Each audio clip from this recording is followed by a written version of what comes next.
Voici la vidéo de présentation du LG Optimus L5 II. Il s'agit d'un smartphone d'entrée de gamme qui tourne sous Android 4.1. Donc d'emblée, on constate que le produit est assez compact, il est très léger en main.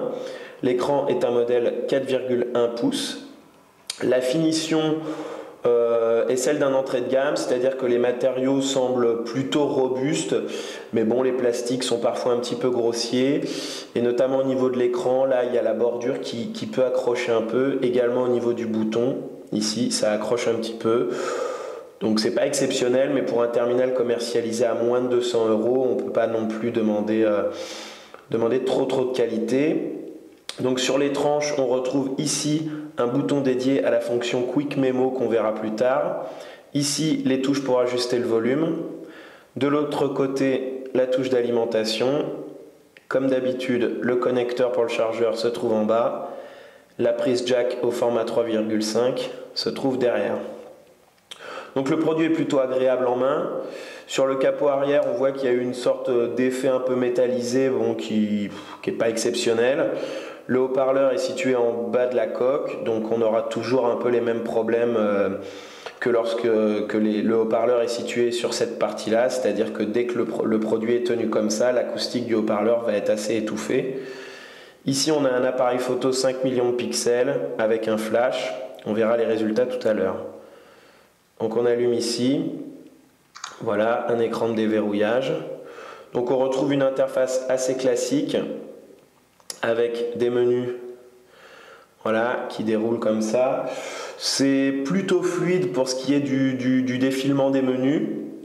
On a un processeur qui est un modèle 1 GHz en monocœur. Donc malheureusement, dès qu'il va falloir gérer du multitâche, le terminal va afficher quelques temps de latence. Le chargement de certaines applications est parfois un petit peu long. Il n'est pas rare d'attendre 2 à 3 secondes qu'une application s'ouvre. On va faire un petit détour par la photo. Donc l'appareil photo est un modèle 5 millions de pixels. La résolution est vraiment un peu trop faible pour pouvoir exploiter les clichés en dehors du terminal. Le rendu est assez moyen, on constate souvent du flou et le niveau de détail est un petit peu trop faible. Donc ici, sur le côté gauche, on retrouve tous les réglages habituels. Voilà, les différents modes, les différents effets. C'est ludique, mais c'est vrai que ça manque un petit peu de qualité.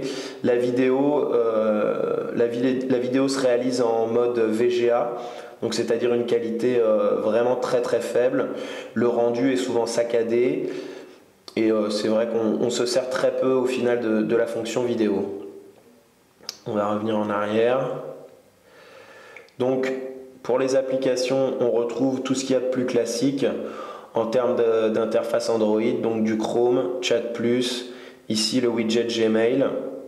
On va plus s'intéresser en fait aux fonctions un petit peu originales. Donc ici LG Smart World, qui est en fait une sorte de plateforme d'application, c'est-à-dire que LG sélectionne des applications, vous les propose en fait, et ça permet de les télécharger.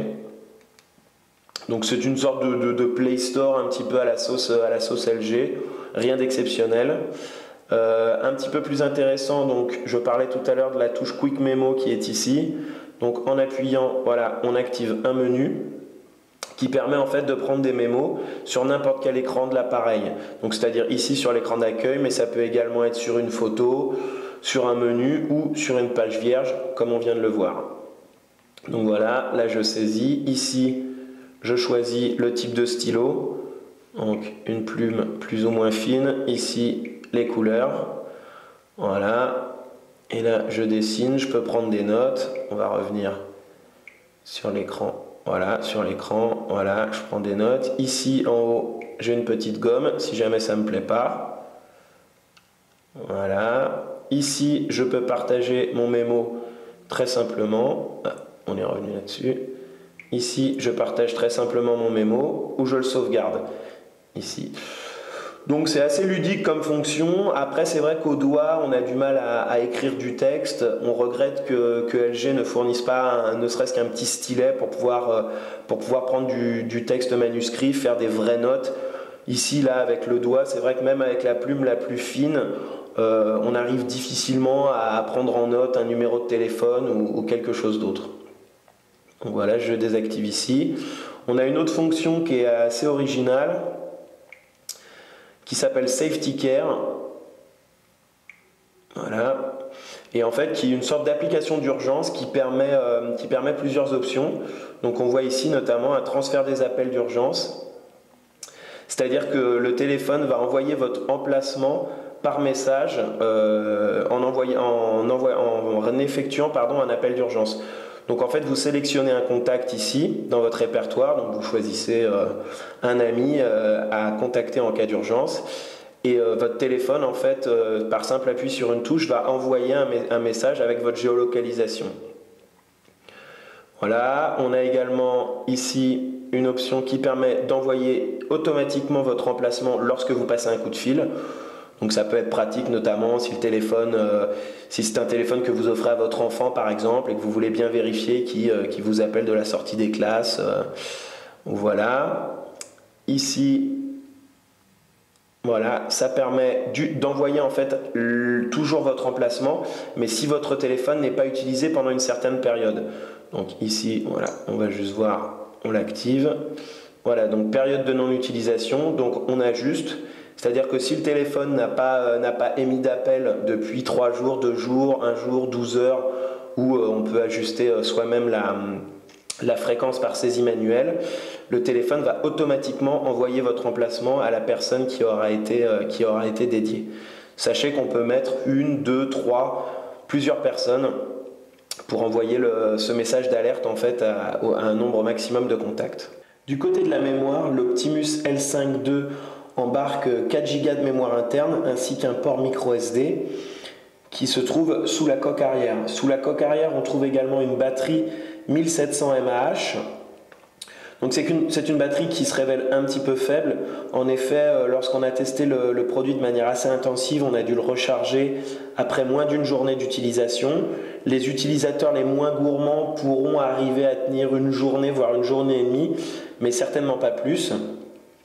Il y a un mode ici, économie d'énergie. Donc voilà, je viens de l'activer. Donc on voit que la luminosité de l'écran est ajustée et que certaines notifications sont également désactivées. Ce mode permet de gagner quelques heures, mais c'est assez faible et malgré tout l'autonomie reste plutôt décevante. Donc au final, le LG Optimus L5 II est un produit qui affiche tout de même un bon rapport qualité-prix. On rappelle qu'il est commercialisé à moins de 200 € hors pack. Toutefois, il est un petit peu faible en termes de processeur. L'écran est plutôt confortable. Le multimédia, c'est assez moyen. Donc la photo en 5 millions de pixels est assez floue. L'acoustique, on en a très peu parlé, grésille assez rapidement et les sons saturent dès qu'on pousse le volume un petit peu trop fort. Donc au final, ce terminal parviendra à satisfaire les utilisateurs les moins exigeants.